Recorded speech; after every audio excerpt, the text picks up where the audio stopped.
Hello everyone, this is update for June 24, 2024, day 852 of the war and of the date update. Also catch up for June 23 and 22. So I'm going to start as always with economic macro update, and then I'm going to just do general strategic updates, and then I'm going to switch to the situation in Ukraine.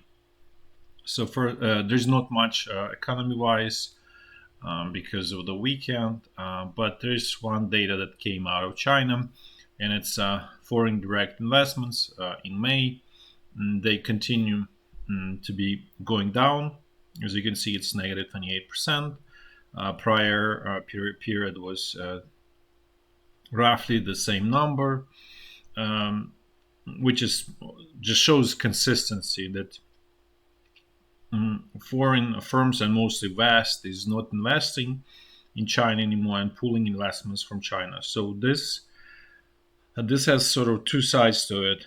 First side is that it's most likely that inflation in the West will continue to go up because China is obviously low-cost producer, and this production, it's being moved to, let's say, more expensive countries than China, less efficient, generally speaking.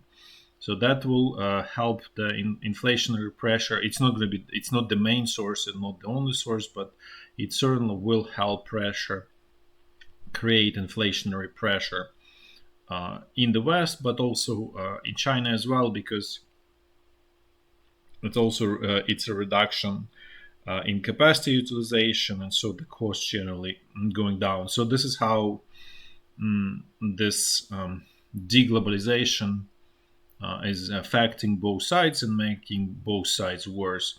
From the political and sort of geopolitical perspective, this also means that ties between China and the West are being cut off, and so there is less and less restraints or reason not to attack Taiwan, or just generally be hostile to the West. So again, this incentivizes conflict. So basically, this number is kind of like many things in one. That's sort of painting pretty gloomy picture where the world is going in terms of economy and standard of living generally around the world, and also further military conflicts around the world. So while it looks just very economic, just pure economic numbers, but there's much more behind that than just this number. Also want to mention that I forgot in previous video that for those who follow, it was a while ago, Russia took control of Niger, which is country in Sahara, I would say sub-Sahara or Sahara Africa, and it's known or famous for its uranium deposits. So Russian troops squeezed first French troops and then US out of Niger, and now they effectively have puppet government there, which canceled license for the French company that had control over largest uranium mine there. I think the name of the company was Oran or something like that. And that's the largest supplier of uranium for French nuclear power plants. And so in this small example, and I'm almost certain that the license or control over this uranium mine will go to either Russian entity or Chinese entity, or some kind of joint venture between China and Russia. But the sort of key observation from all of this is that Russia, China, and this alliance, I don't mention Iran because Iran is not active in this area, but generally speaking, Russia and China Strategically, what they're doing, they cutting off West from various resources and strategically important resources, such as energy. And they've been pretty successful, actually helped by the internal policies in the West. I mentioned this many, many times about this war on conventional energy, which alienated Persian Gulf countries from the West and make them being focused on China, mostly as a future a stable consumer of their product and ensuring their stability. This also what this also means is that it's kind of like a closed loop where they get most what they need from China, and in return they supply what they have, which is crude oil and other energy and natural gas. So effectively, they don't really need West, right? So and sort of alienating these countries is I would say was a pretty big mistake. And now Russia is cutting off supplies of uranium and other resources in Africa. And similar is happening with respect to other strategic resources such as rare earth minerals, which are used in electronics and in military applications and so on. So they're extremely important. And this sort of strategic war continues. Example is being Vietnam. I mentioned in the last video where Russian president went there to try to convince Vietnam to be at least neutral and not to side with the U.S. or West. Generally speaking, it's still unclear where Vietnam will go with this situation. What is known is that the U.S. Foreign Affairs official went there right immediately after Russia's president visit, apparently trying to convince to convince Vietnam to be aligned with the U.S. and with the West, which I think is probably likely to succeed because there is not much that unites Vietnam with Russia. There is not really any meaningful economic ties. There is no economic interest between the two countries, or there is nothing sort of natural that they can exchange that sort of mutually beneficial. And also there is huge threat, military threat from China, of which Russia is ally. So this, I think, is pushing Vietnam to side with the West, maybe not as openly as Philippines, but still kind of like leaning towards allowing rare earth minerals to be exported to the West and so on. But at the same time, if things come really to the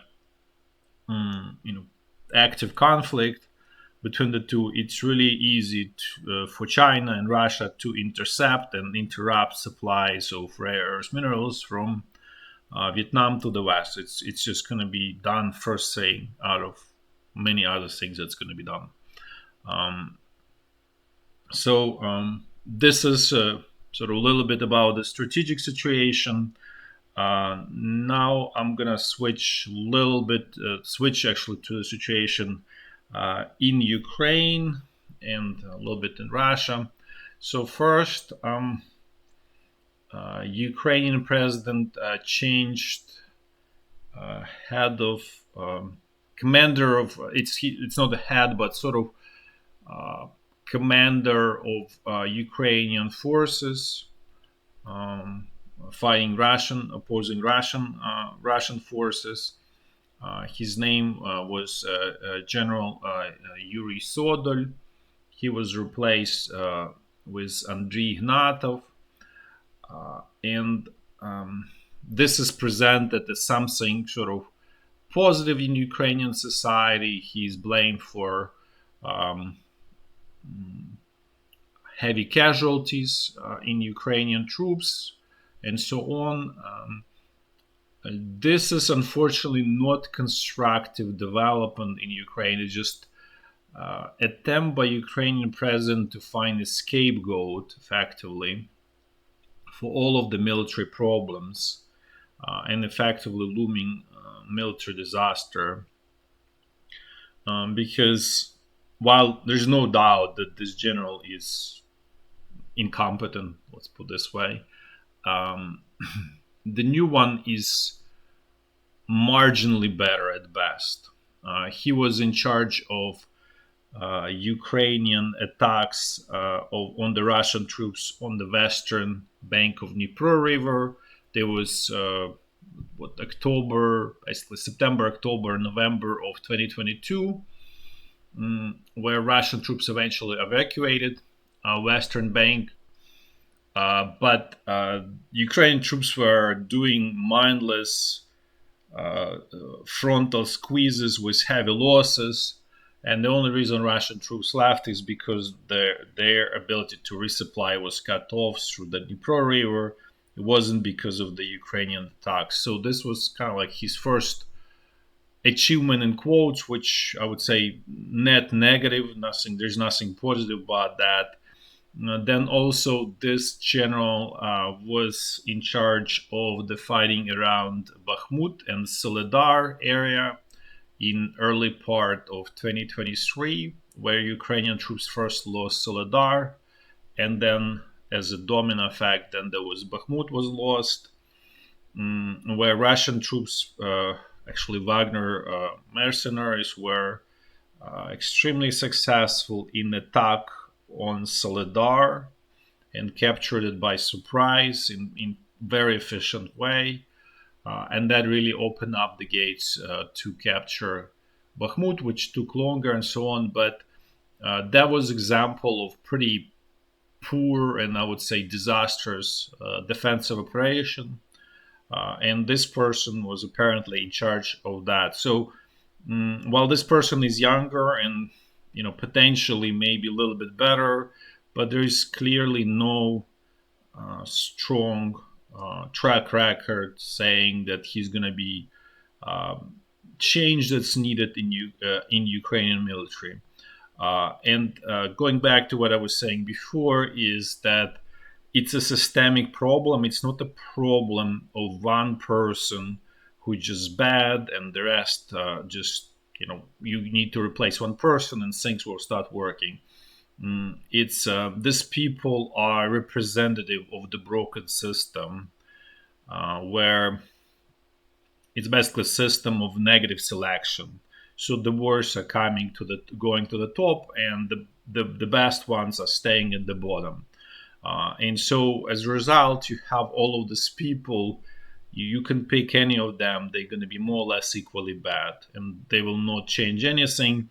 And again, the problem are not in people in particular, but really in the system, how it works, the systems or system of incentives, empowering, and so on. So that is really broken. That's really come from the Soviet time, and that system is simply not competitive versus Russian system, which is pretty bad as well. But Russia has significant advantage in resources, both human and also material. So Ukraine simply cannot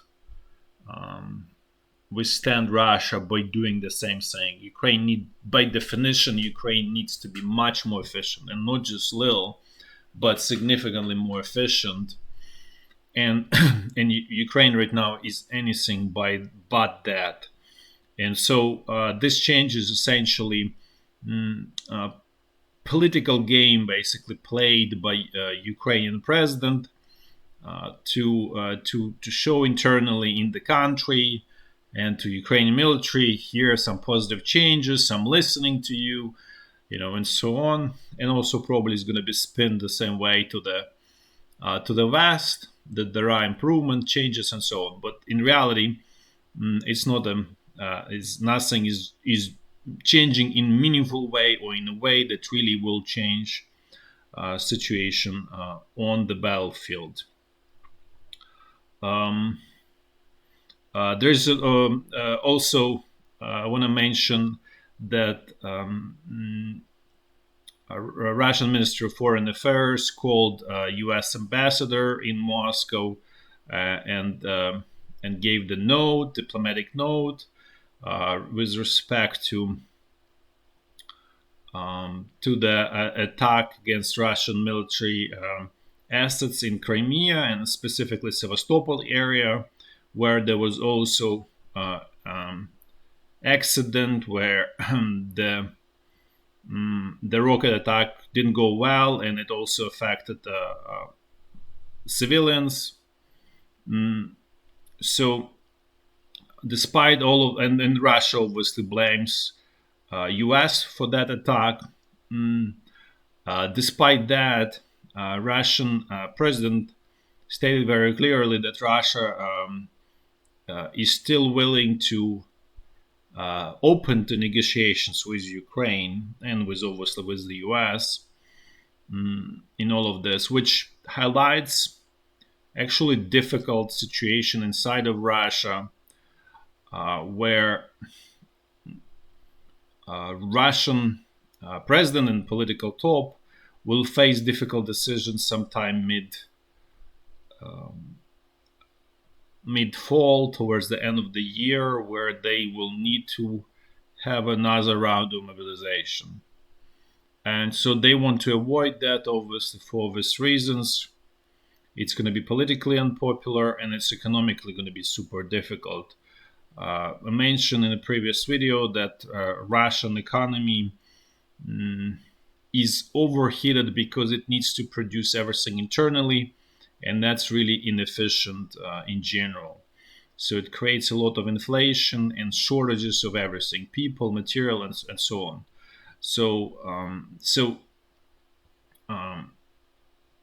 And so taking more, another 300, 400,000 people out of that economy will make it things even worse, out of control.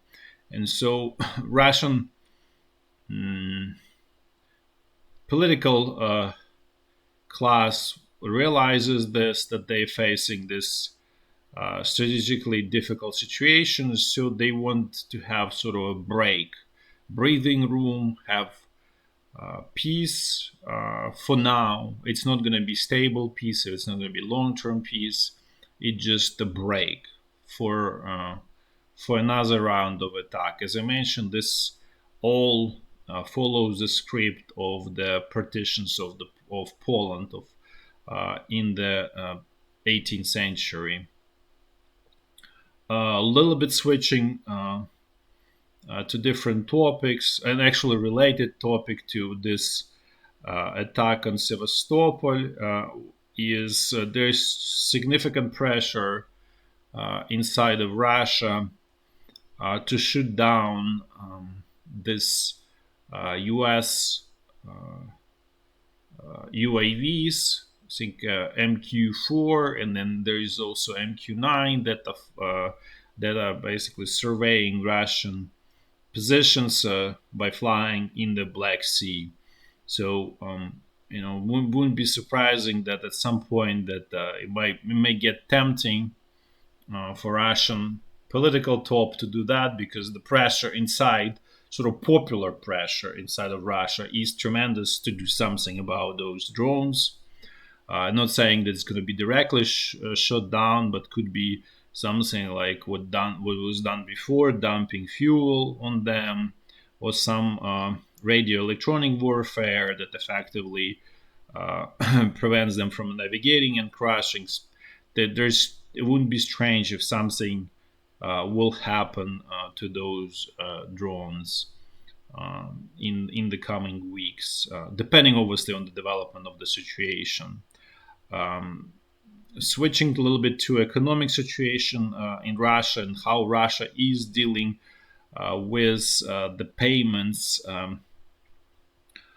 The Moscow exchange was essentially cut off and effectively destroyed due to the sanctions, and the way Russia is surviving is by basically using China as conduit for payments.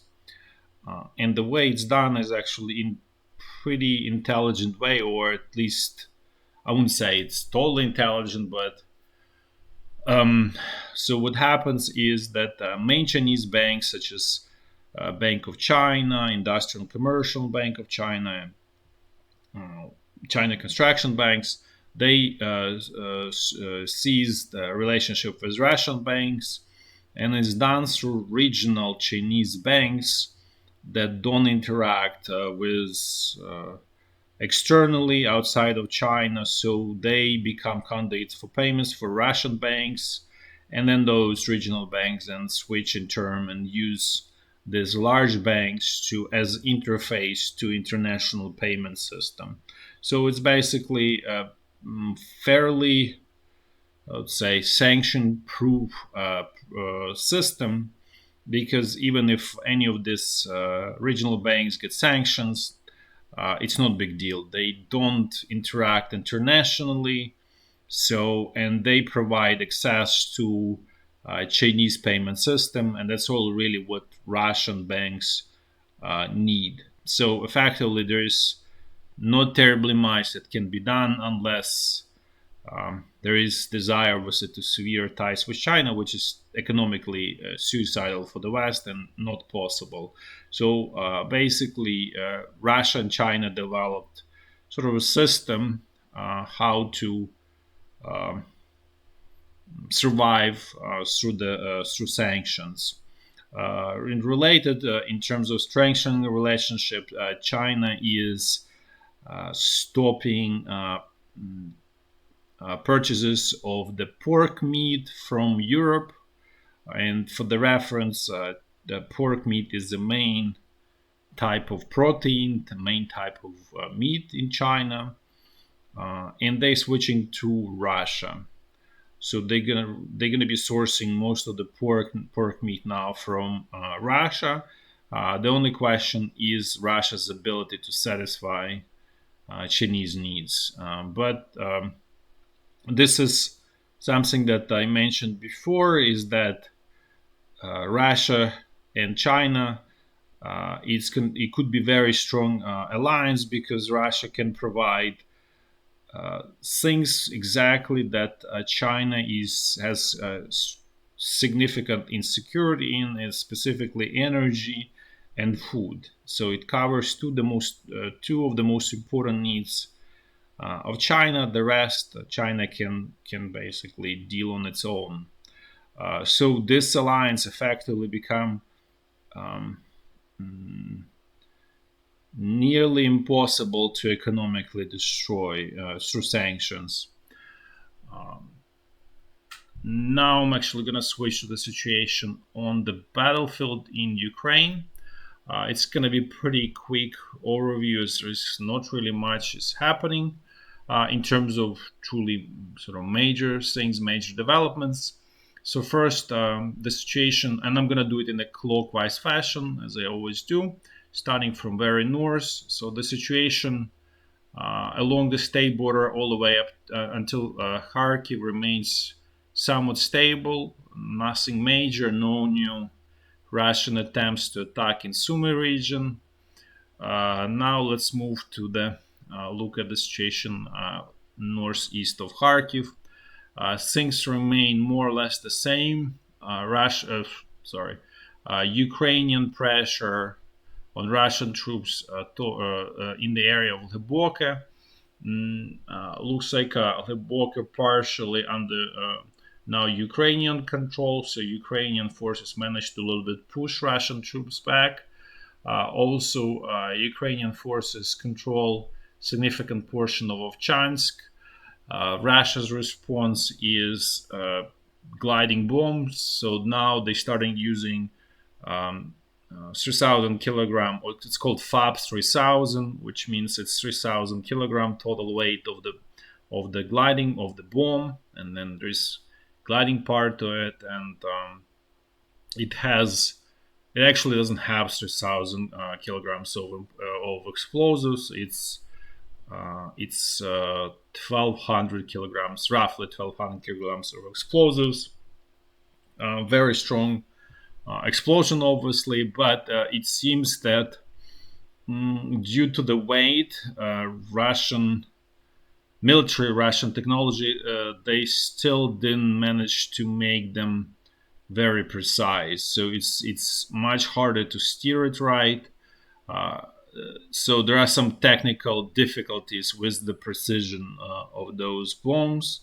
I'm sure eventually Russian military will figure that out, but for now there's a little bit of sort of problems in that area for Russia. But overall situation on this front line is such that I would even call that Ukrainian military has initiative in this area, and probably this is the only area of the front line where at this point the Ukrainian military has initiative. Now let's move to the North Lugansk section of the front line. Russian troops pushing in all typical areas in the north, in direction of Kupiansk, and then in the southern sector, attempting to basically eliminate Ukrainian bridgehead on the eastern side of this tiny stream. So far, without any major success there. Now let's move to the North Donbass front line. Things here somewhat similar. Renewed Russian pressure in direction of Siversk was a goal to capture Siversk in all typical areas. Its frontal squeezes without terribly much success. There are some advances in the area of this village Rozdolivka. There's 500 meters or 300 meters is not worth showing. If Russian troops capture Zdolivka, I'll provide a little bit more update on that, which is possibility, I would say. Then if we move south, Russian troops continuing their attacks around Chasiv Yar without major success. It's very clear that they bogged down here. Just don't have enough resources to continue strong attacks at this point. And in general, it feels that Russian troops are reaching a little bit of point of exhaustion where they need new resources. And that's also going back to the mentioning what I mentioned, that that Russian political top may need to do another round of mobilization if they want to continue strong pressure. And then for that reason is apparently that pressure at this point is only really strong pressure is only on the central Donbass section of the front line, which I will cover in a few seconds. This is a situation around Chasiv Yar. So Russian troops still did not manage to regain this position that they had on the western side of this channel, still going through this village Kalinivka. Now let's move to the central Donbass section of the front line. So things here, and this is where, as I stated, there's strong Russia's pressure, Russia's troop pressure, and the main actually area is this gates between these two streams, with the center along this railroad and this village Progress as the main goal. Russian troops in the process managed to fully capture Novoalexandrivka, and they started moving in the direction of this village with Zvezhenka. So this is the only truly main achievement by Russian troops so far. Other than that, things, I would say, temporarily stable. There's no major advances by the Russian troops. But as I said, the main pressure in this relatively small section between Sokil and Novoalexandrivka. Now let's move a little bit south. Uh, Russian troops continuing their fight is in Krasnohorivka, also clearly bogged down. They bogged down west of Marinka. No major advances there. Now let's move to the Zaporizhya section of the front line. Things here are somewhat quiet. As I mentioned before, there is strong sort of feeling that Russian command pulled everything they can from this area to throw them to that central Donbass area where I showed just a few seconds ago. So there's no really even attacks in the Robotina area, and there's pretty weak pressure towards Rozhaine. So basically, this section of the front line is essentially quiet at this point. Now let's move to the situation along the Dnipro River. And things here also more or less the same in terms of Ukrainian bridgeheads have been evacuated by Ukrainian command, and Russian troops trying to do some kind of probing actions, but it's just truly probing at that level. Reconnaissance, there's nothing major, and this is consistent with what I said, that Russian command needs all of their resources um, on the central and bus section of the front line. That's it for today. Thanks for watching. Until next time, bye bye.